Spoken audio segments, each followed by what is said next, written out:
Thank you all for virtually attending the Meet the Artist public meeting for the Lawrence Station. My name is Brian Wesolowski. I am part of the community outreach team for the Red and Purple Modernization Phase 1 project, and I'll be moderating this evening. Before we get started, I'd like to run through a few items. As you can see, we have live ASL interpretation this evening. We will also be recording this meeting to share on the project's website, so you can refer back to it or share it with others. We will have a presentation, including an introduction of the artists and then a Q&A in which we will be taking questions and comments live regarding the public art for the new station. If you have a question or comment during the presentation or Q&A, please write it in the chat box, or if you would like to speak, you can raise your hand and I will call on you once we proceed to the Q&A portion. These features are located at the bottom of your screen and will be available during the Q&A portion.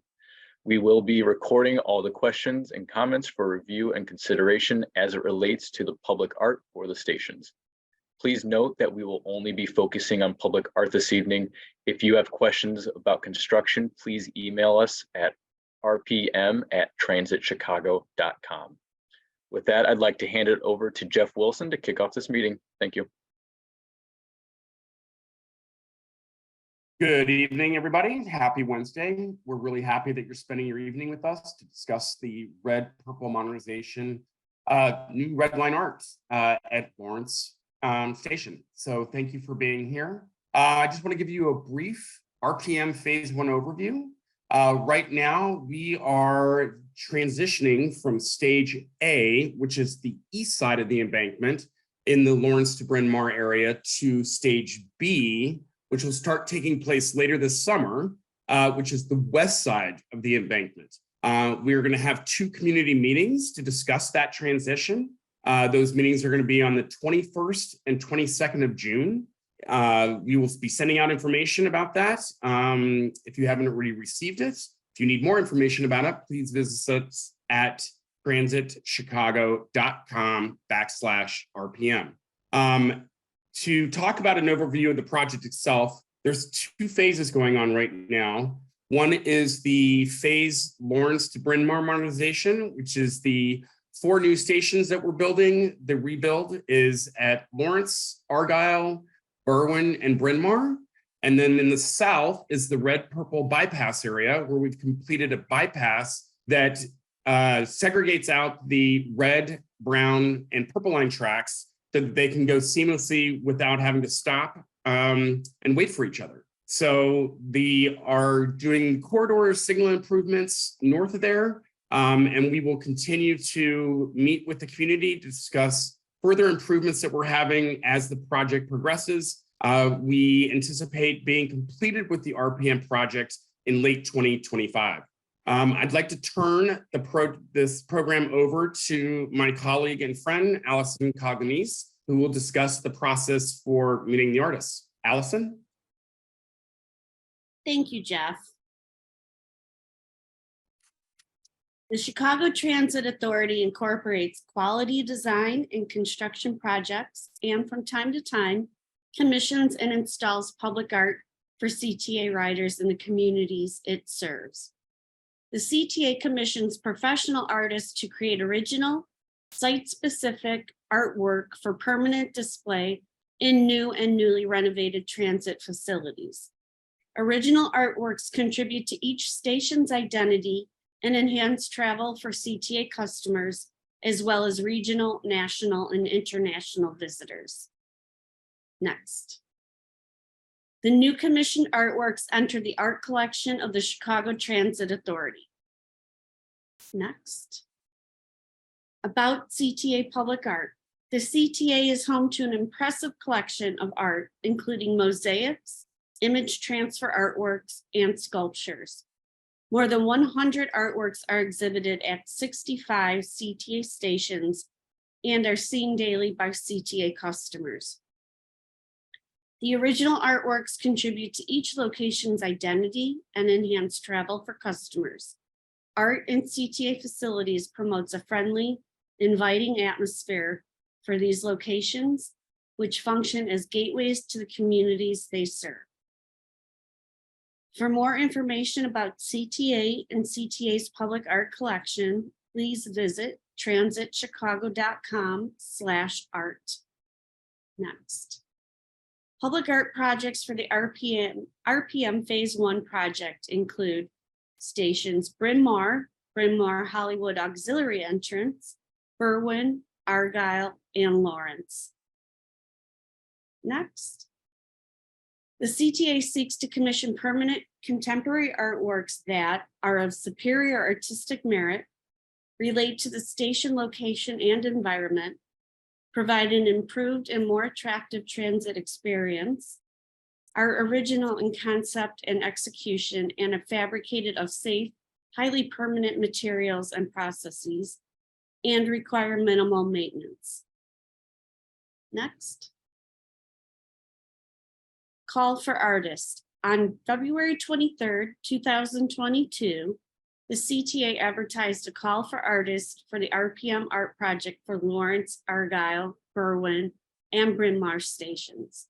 The call for artists was open to all living artists, both emerging and established, with a background in 2-dimensional and 3-dimensional media and an interest in public art. Prior public art experience was not a requirement. The CTA received 166 responses. And now I'd like to turn it over to my colleague, Elizabeth Karpowitz. Good evening. The artist selection process. In reviewing and evaluating the responses to the call for artists, CTA considered the following factors, which are listed in order of importance, beginning with the most important. Artistic merit as evidenced in submitted digital images. Written statement of interest. Professional recognition as evidenced by awards, honors, and exhibition records.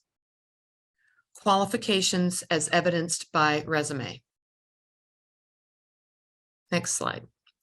A review committee reviewed the responses to the call for artists for completeness and minimum qualification and eliminated non-viable responses. A review committee then evaluated the remaining responses, determined a relative ranking of candidates based on an all-inclusive evaluation, and compiled a short list of candidates for the project. From the short list of candidates, a selection committee identified finalists for the station locations. Finalists were invited to negotiations and subsequently entered into a contract with CTA for the artwork commission. Selected artist responsibilities. The artists awarded a contract will be responsible to collaborate with CTA to design, fabricate, and deliver an original work of art of durable materials and that requires minimal maintenance. Among other requirements of the contract, the artist will be required to meet the project timeline and budget. The commissions. The 5 art commissions are for the design, fabrication, and delivery of art. The budget for each commission is $150,000. This is inclusive of design, engineering, if applicable, materials, fabrication, delivery of artwork, and an artist's fee of approximately 15 to 20% of the project budget. The timeline. This evening, we are engaged in the Meet the Artist community meetings. The next step will be that the artists develop their artwork concepts and designs, and that will occur between the summer of 2023 and the spring of 2024. That will be followed by the approval of the artwork, the fabrication of the artwork, the delivery of the artwork in collaboration with CTA. And this will occur between spring 2024 and 2025. Then the final step is that the artworks will be installed and the stations will be open in 2025. As a reminder, we have 5 artists for the RPM Phase 1 project.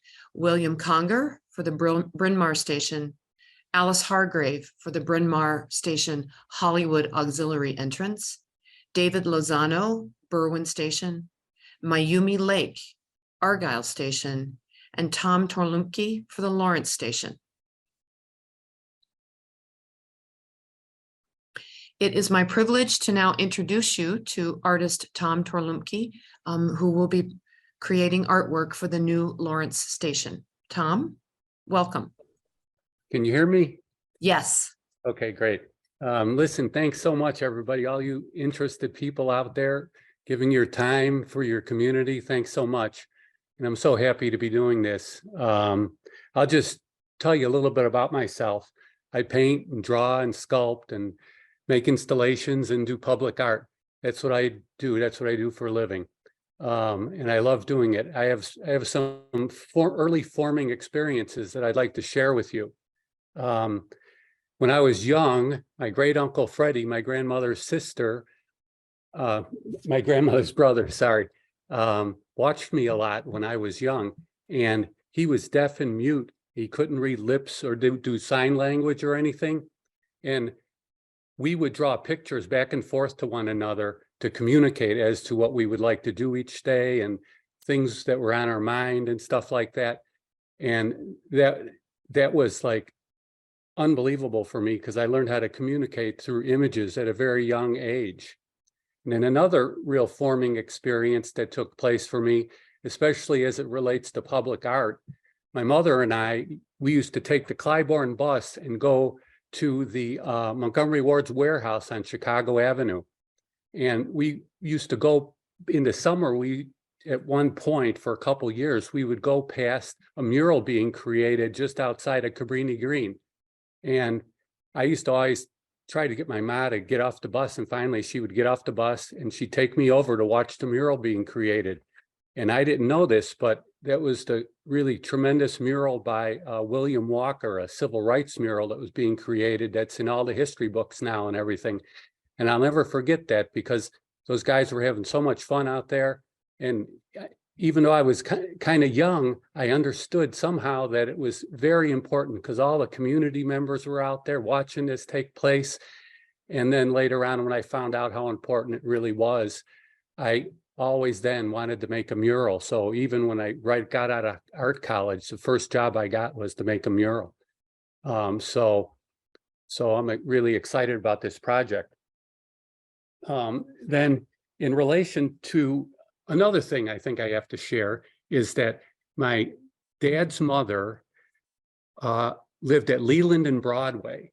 And so I spent lots of time on the weekends, like every weekend we'd go over there and visit. They lived on the third floor up, right on the corner of Leland and Broadway.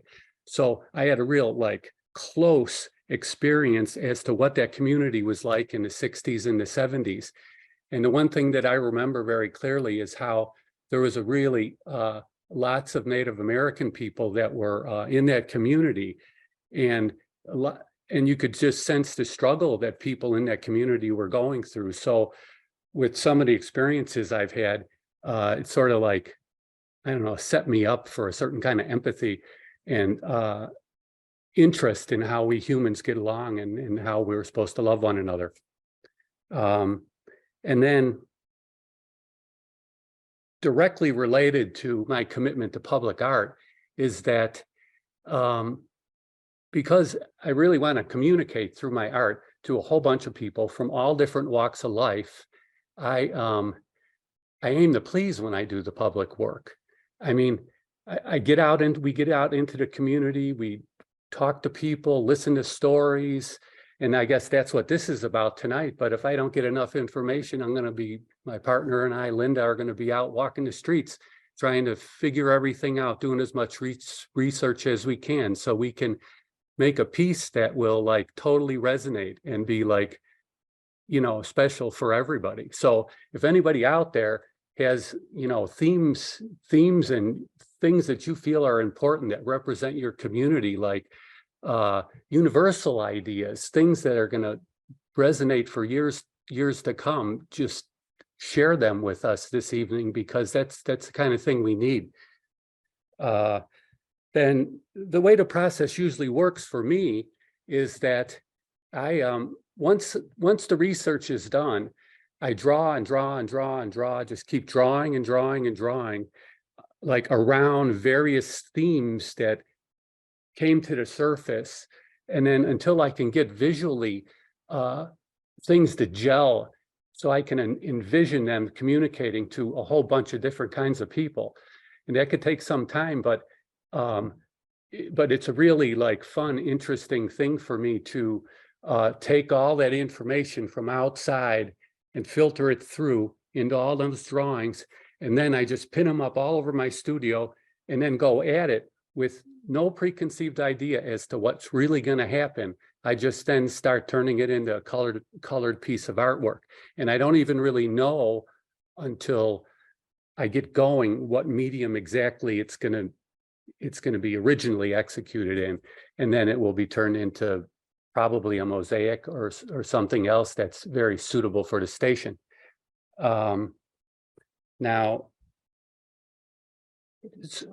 so I think what we'll do is we'll go through the slides. So this first slide that's up here is a project that I did for LaPorte. It's called Long Live LaPorte. It's in Indiana, and it's what you'd call a civic pride mural.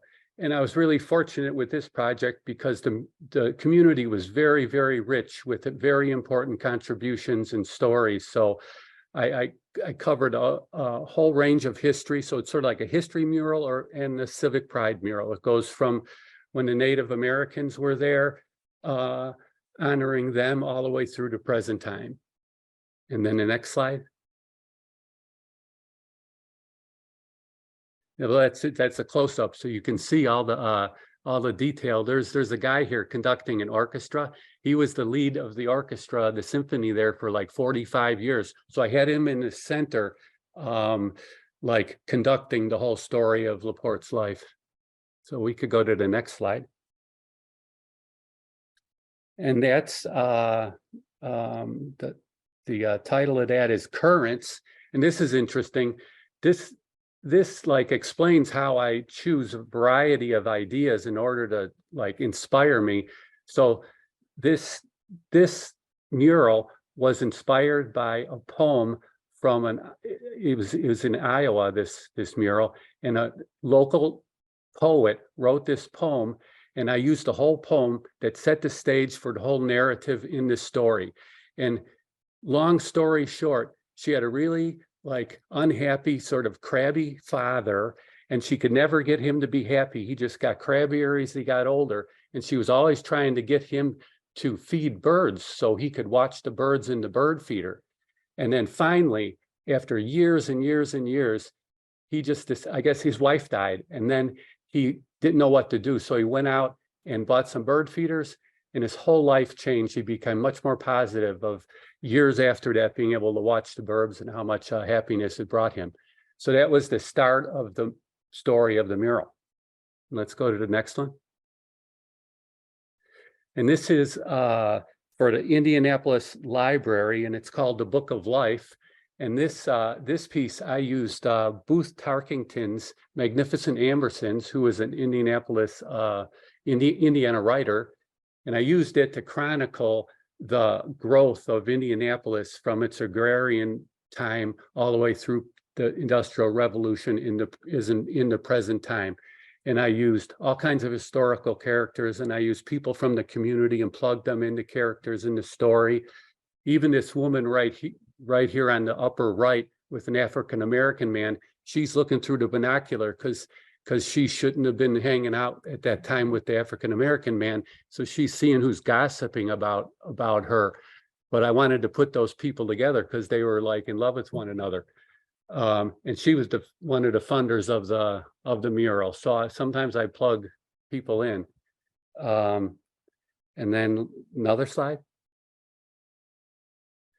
And this is one of two medallions for the Indianapolis airport. This is the glory of sports in Indianapolis because Indianapolis is I think they said it was the capital of the amateur sports capital of the country. So I used various themes that you need to like embody, or ideas you need to embody in order to be good at sports, like endurance, agility, power, and strength, and those sorts of things. And I use that for this particular, it's a terrazzo floor design. And then the next slide. And this is called the Hugging Wall. So this is a mural on an art center in Hammond, Indiana. And it really is a story about people surviving in a harsh urban industrial working class community where people have to really work very hard for everything that they get, education, food, automobiles, and all of that stuff amongst all this sort of pollution. And that's what this whole story is about. It's about these people and how much they care about each other to get through hard times for themselves. And next slide. And now we're on to slides of my regular artwork. So we chose for this submission, in order to try to get chosen, you know, to be awarded this commission, we decided to use watercolors. I paint in watercolors, acrylics, I sculpt, I do a whole bunch of different stuff. So these are like fun watercolors. This one is called Spring Pong. Don't ask me why. Maybe it's those bouncing little red balls. I don't know. It's just playful and totally imaginative, and I just go at it. I don't draw anything. I just start painting. Let's go to another one. Okay, this story is between space and time.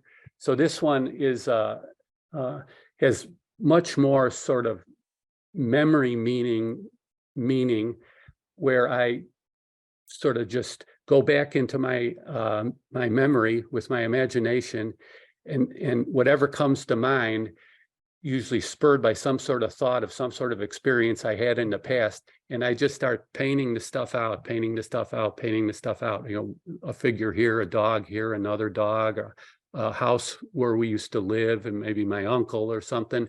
And I just keep like collaging these things, overlaying them one on top of the other until there's this sort of mysterious narrative that takes place where it's somewhat familiar to people, but yet not. And that's rather large. It's 40 by 60 for a watercolor. That's pretty large. Let's go to another one, please. And this piece is called The Gamblers. Tell me, I don't know why it's gamblers, but my dad had some run-ins with gambling when I was young, and it's caused some grief in our household. And there's this like really hot fire right there, and people are sitting maybe too close to the fire or something. I don't know what it is, but it's another quite large watercolor. It's somewhat decorative and somewhat uplifting until you read the title and then start analyzing it more, and then it gets a little bit more serious, but it's still kind of pretty. Another slide, please. And this is called, this is just totally fun. I don't know. It's called Mammal Maker. And in here is like a little image of a squirrel, if you can find it. It's like, where's Waldo? There's a squirrel in there somewhere. And I guess I remember now, one of the reasons I wanted to paint this painting was that it's a challenge to paint green paintings. So I said, I have to at least paint one decent green painting. So maybe that's how I came up with this. Okay, now another slide. Or is that it? No. So this is Caterpillar Love. I don't know, it was strictly sort of an abstract painting. And then it took me like a couple weeks to title the painting, because I get up in the morning and sit with my paintings on the wall. And that one perplexed me until finally I woke up, had my coffee, and that title came to mind. It's the two eyes right there and the sort of furry caterpillar, but it's very decorative, and I think it's pleasing. So is that it? Yep. So anyway, that's me. That's what I do. I paint and draw, and I do all that stuff, and I'm super excited to be awarded this commission. It's quite an honor, and I take these things very seriously. So so anything the community can share, ask me any kind of questions, share things that you think the community represents, ideas the community represents. Thank you for being here. All right. Thank you, Tom, very much. That was a terrific introduction to your life and to your artwork. And thank you for submitting images of both your public commissions as well as your private studio work. I think this gives a really great cross section of what you do and your talents in various medium. Okay, Brian, where are you? Should be right here, ready. Okay. Alrighty, so now we will begin the Q&A portion of the presentation. Just a reminder that you can use the chat box to type your question, or if you would like to speak, you can raise your hand, I'll call on you and you will be unmuted. Both of these buttons are located at the bottom of your screen. So I really encourage any of our attendees to please chime in with any questions or comments that you do have, whether spoken or typed. Thank you.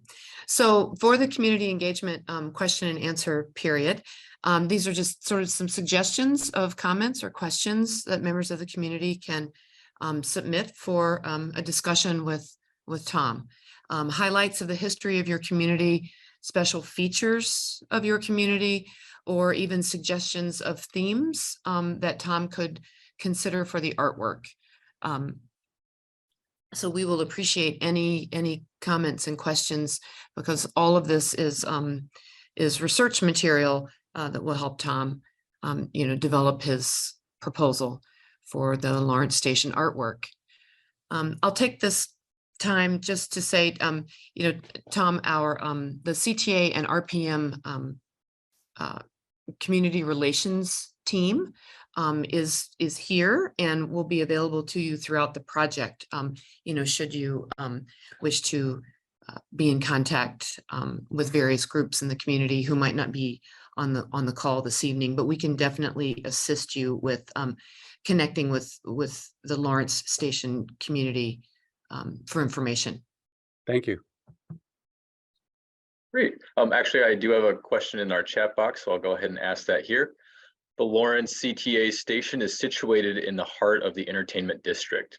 Will an entertainment theme be part of the artistic concept at the station? I'm suspecting that it will be in there. That's my first guess. Can't promise anything, but we already know people that have been asking us that question. Great. If anyone else has questions, please. Oh, I got another one. Great. Diversity is one of the greatest strengths of Uptown. Can the themes of diversity and entertainment be woven together in your artwork? Yeah, there's no question about it. Diversity. It's been like that ever since I remember. So it would be like, it wouldn't be a public art for Lawrence if it didn't illustrate that. Yeah, agreed. If diversity is a theme of your concept, I hope to see the LGBTQ plus community represented in your work, especially with many members of the LGBTQ plus community moving into this area. Yes, definitely.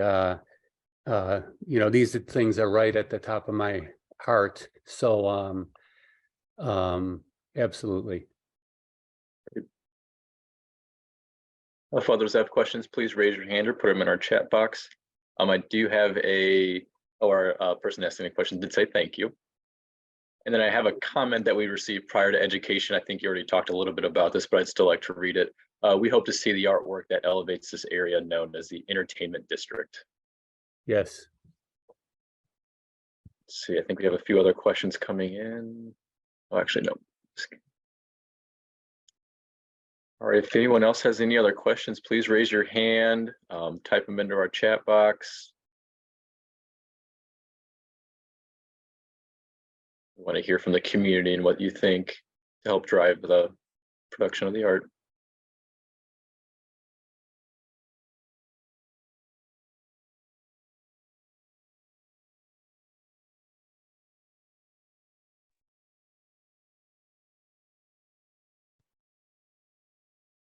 Perhaps we are competing with the entertainment district this evening.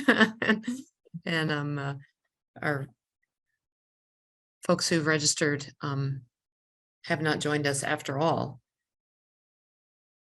So we'll give it a few more minutes, and if there are no other questions coming through the chat box, Brian, I'll take this opportunity to, again, Tom, thank you so much for your interest and for your application to this Call for Artists competition. We very much look forward to working with you for the artwork for the Lawrence Station. We anticipate that it will be terrific, as all of your examples of work that you showed us tonight are just so thoughtful, universal themes, specific themes, figurative, abstract. It's really looking forward to seeing what comes from your imagination. Thanks so much. I think that people are going to be wonderful to work with. Great. Great. We actually got another question in our chat, so I'll go ahead and ask that. Great. Or at least a comment if you want to comment on this too. It should also include Lincoln Park and the lake area. Lake are part of our neighborhood. I'm sorry. It should also include Lincoln Park and the lake are part of our neighborhood. Okay. Yeah, well, we're so close to the lake. There's no question about it. That's always floating around.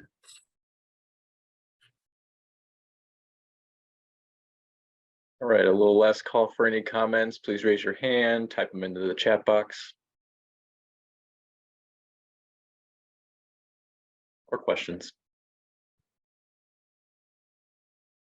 Don't be shy.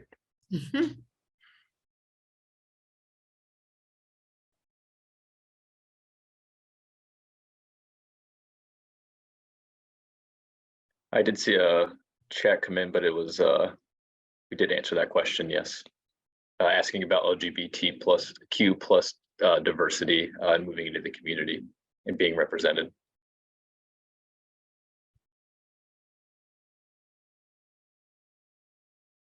All right, well, if no more questions, I don't see any hands up. If we can move to that last slide, please. Thank you. All right, so I would like to thank you all again for joining us this evening. On the screen in front of you, we have listed all the ways for you to reach out and stay informed on the project. As always, if you have any additional questions or comments regarding public art or construction, please reach out via email at rpm@transitchicago.com. Thank you again for joining us. It was a pleasure, and enjoy the rest of your night.